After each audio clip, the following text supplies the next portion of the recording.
I wanted to ask, especially because both of them run a large company. In fact, Novigo Solutions is one of the largest companies in Bangalore. I was not knowing back then when we were looking at what are IT companies. I come to that later. First, my question is to you. So I wanted to know what companies are out there in Bangalore, because every time I go outside Bangalore and I get into Bangalore, we only see large companies, right? But I also wanted to see whether we have such large companies back in Bangalore as well. So he has built one of the largest companies in Bangalore. Because our parents, though, they forced us to study day and night for exams, etc. So what were you doing? Because today when we see you have about 500, 600 employees. Back then, how were you as a student in your college days? We would start from there. Suyog, this question is also for you, okay? So I'm sure some of you know Kalbhavi, and there are a lot of Bhavis, right? So Kalbhavi is a place near Kottara. And I born and brought up there, studied in my Kendra college here, then did my engineering in Kumar. Okay. Those days it used to be like our CET, the results used to come in the newspaper. So you see that in Udayavani, your results, and then it says, I think if I remember right, it's 46L. Okay, 46 stands for the Tumkur, some college, I didn't even know then. L stands for mechanical. So that was my allotment. So then they give some time, I had to, go there. And I was not sure, I'm sure all of you guys must be traveling, but at those days, I myself was not that, comfortable traveling myself alone. And I was trying to figure out who is more educated in my family. So I got out of one, gentleman who was my uncle, who was a diploma holder in KPT, and he is a senior most in my family with the big education. So along with him, I went to Tumkur, got admitted there. And it was obviously CET seat, right? So after that, what happened was, actually there was opportunity for changing the branch as well as location. I was not aware, okay? Now you guys have a lot more access to a lot of the information and what's happening around, what you can do, all that. So I didn't know about it. So I continued, I joined, and I didn't even know about computers then. Of course, computers were not that popular at all those days. And I was very happy with mechanical, because mechanical used to be an evergreen subject then, right? Now, anybody here from mechanical? So, okay, not a bad number. I thought it would be still lesser.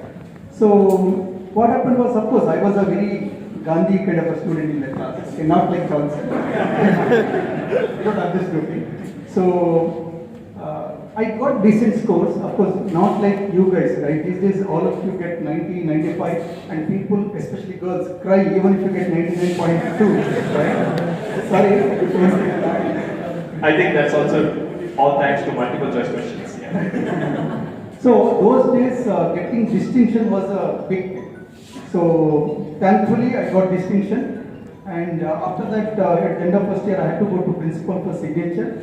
And when I went to principal, he saw my certificate and said, "Oh, nimge distinction bandide. You computer science change madala." That's what he said. And I came and thought, oh, maybe since I got distinction, I should change my branch. So that's how I changed my branch to computer. So just tell me, if you were to select any of these students, would you now look at your distinction, or do you look at the... No, not at all. Okay, so kudos to all of you guys. You have... Okay. Now you don't have to be so overwhelmed by his response. I'm sure that he has other conditions. He's not looking at distinctions. We'll come back to that. So do you have your a similar story, or what has been different from what Praveen has already spoken? Yeah, I think I'm on the bottom side of the pyramid. Not as interesting as Praveen. At least when I graduated, or when I moved out of my 12th, I think you get pushed into engineering. So that's how I got into engineering. I don't know how many of you are into that, but I think it was a struggle for me. I barely managed to get the minimum qualification for you to be eligible for what is that called? Placement. Right? So that was the first target. So anyone over here, I think Johnson, you talked about you not being confident, you not being able to present, and all that issues I had. Right? That's a typical one that can be sorted. So if anyone thinks that can't be done, you have to work on it, it's possible. But mine was very tough. Till the end of the engineering, I was clueless in terms of why I in fact did the engineering. But when I come and be part of these events, it's much more interesting to see how they are trained. They're a little more focused, they're a little more intent on how to use those knowledge into actions. But I think back then the whole thought process is, why am I doing it, right? Where am I going to use that? I was from electronics background, signals and systems, right? Half of those mechanical subjects in the first year. Please don't take this back to your teachers. So this is closed door discussions. Yeah, no, I'm just being candid, but I think the 4 years, I think it was all about figuring out why, right? I think so that is how my engineering is. But luckily, I got enough to get into the campus. Okay, so I think when we are in engineering, we are having a lot of distractions. I will not name them, but you know what distractions I'm talking about, right? It's about assignments, internals, right? So which basically means we are totally consumed by it. For example, if I were to ask students to come to this kind of gathering where you have a lot of knowledge sharing happening, the first obvious question, answer would be, sir, we have exams tomorrow. We don't want to come, right? So prioritizing exam, we're not asking anybody to prioritize exams or prioritize these kind of activities, but each of these events helps people to get different perspective, right? Because back then, maybe 50, 20 years back then when we were talking, computers were not yet the hype. The choices were few. But today, you have plethora of choices. And we are always in a rush because somebody spoke, computer science has the scope, or somebody spoke mechanical is losing its sheen, or whatever. So a lot of us are just running, we are rushing, and we are always in competition, right? These kind of events help you to get fresh perspective right from the industries, right from a lot of folks who have gathered here. So, what would you advise the students to, how do they prioritize their time, or how would you expect them to spend their time? Your daughter has gotten into Google, so how would you expect these guys to focus their time, and where do they spend it on while they are doing their 4 years of engineering? I mean, honestly, representing the company side of it, right? I think most of the companies do say that you have to get 60%, 70% to even take the test. But what I would say, give more importance to the practicality side of it, where you should see at the end of it, you have to look at solving the problem, right? That's what industry expects. Not your score of 100 in mathematics, 99 something in some other subject or something else, right? So they look at how to solve the problem. So how do you validate that? That's why most of the companies, they do aptitude test, then some kind of a programming test just to know whether the person understands the language. Again, I represent the computer science, right? So after that, it is to do with how you can really get into solving the problem. That's all we look at. Okay? But just as a basic criteria, obviously, if a person is getting 20%, 30% score, maybe there is some other issue, so that may not be the case to be considered, but that is what we look at. Those days, we didn't even have an option, I'll tell you, my test was like today's. I'm sure you guys would know about the big companies, Infosys, TCS, Accenture, and all these big companies, the way they do the test. Of course, we also do the test. But those tests are conducted in March, they come to campus, thousands of people write the test, and you have a lot of access to GitHub or many other online systems, right? Whereas those days it used to be only two. One was, two books, in fact, there was no internet. So there is one mathematics book, and there is one more by George Muller. Only those two books we refer to write the test. Now you have options, plenty of options. So you use those options. I'm not saying you ignore your curriculum, but curriculum you spend what is bare minimum required, right? Rest you focus on solving the industry problem. So what you should do is, besides your curriculum, one of course, you should have clarity from first year itself, what do you want to do after your engineering, right? Whether you want to do higher studies. See, I always say this, there are 4 types, right? One, you want to do higher studies.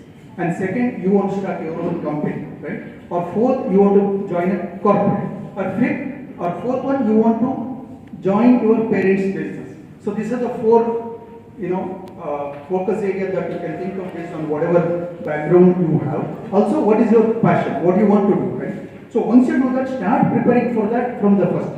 For example, moment you say entrepreneurial journey, you have to start thinking, what problem that you want to solve and how do you take it forward. So from the first step. Suppose you want to join corporate, then you need to do preparation for all this aptitude. So in the aptitude, it is not that those problems can't be solved if you are given sufficient time. Sometimes it is that quickness that's what matters. So you have to look at the quickness. The quickness comes by practice.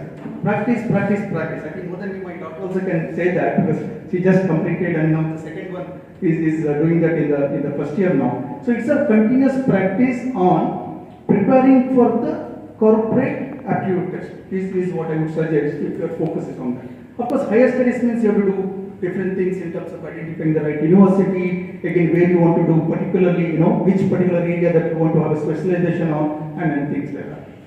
Yeah, so I'll put it a little differently for you, but the question remains the same. So often we are all told to follow passion, right? That's a very abused word. One, because we don't know what our passion is. There are various interests, right? I'm interested in maybe project building, I might be interested in painting, dance, art, a lot of things, right? Doesn't have to be passion, right?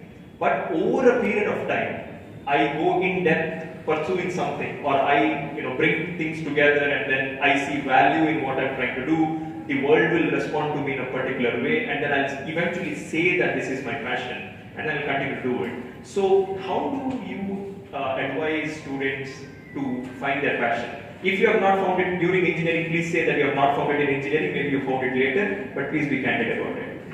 So I think I'll combine both the previous one which you asked him, because that actually helped me to figure out my second one, the passion and investment. As I mentioned in my first answer, I think first 4 years all confused. End of the engineering, you still don't know why you did. Why I joined, after engineering I joined Wipro. I still don't know why Wipro recruited me, right? So a lot of confusion in there.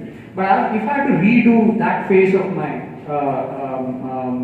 the first 4 years of my engineering and to have a better clarity, I think it's a point which you mentioned about perspective, right? I think during those days it's only about just getting those marks, just being eligible for that,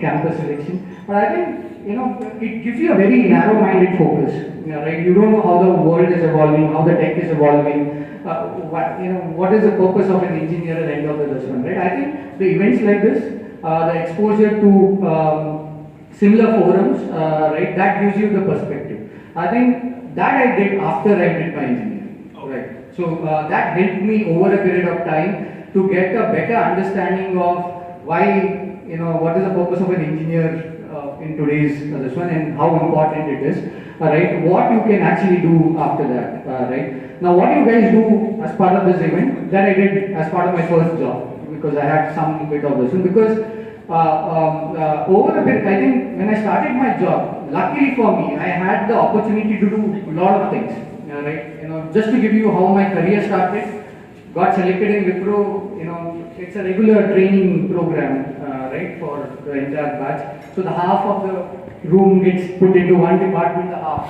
So it depends on that day which part of the room you're sitting, right? And luckily for me, I was sitting part of the room, and moved into a domain into media and broadcasting and other stuff, right? So that allowed me to kind of go deep into certain subjects, right? And I started my career as tester.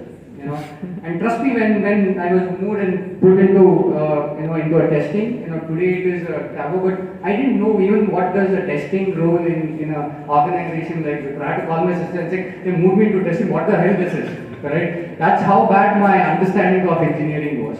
But I think, if I go back, I would say I was lucky to be part of that group, because while at that point everyone resisted and had no clue, so it allowed me to go without any baggage and start exploring, right? Over a period of time, I built 2 IPs, right? Went deep into hardware, building drivers, building solutions on drivers. I used to work on a lot of video analytics solutions, building, and today even those IPs have been sold in So it allowed me to go deep into certain aspect of it. But I think one exposure to lot of things, right, whether it is relevant or not, whether at some point all of that will start getting connected, right. So don't worry, don't be, when I see when a lot of people, even when I started Niveus, there was this one that, okay, and we had developers who say that I'm very strong in native development. I don't want to do a React, right? Stuff, and that's an initial this one, because they feel that that technology.